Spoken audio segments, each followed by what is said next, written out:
Señor, pues a un día de que dé inicio formalmente la temporada, ¿cómo se siente? Muy bien, gracias a Dios, todos ya listos para abrir la temporada mañana, ¿verdad? La inauguración y pues con el favor de Dios a ver, tratar de, ojalá y se nos dé la primera victoria, ¿verdad? El equipo ya está preparado y todo, y pues están los muchachos ya un poco ansiosos por comenzar.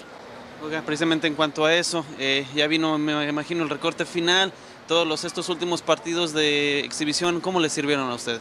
Pues bien, bien, ¿verdad? Para preparar a los muchachos y observarlos, entonces tuvimos que tomar las decisiones finales anoche después del juego, y pues ya están listos los muchachos, gracias a Dios están preparados y esperemos brindarles muchas satisfacciones a la gente de Tijuana.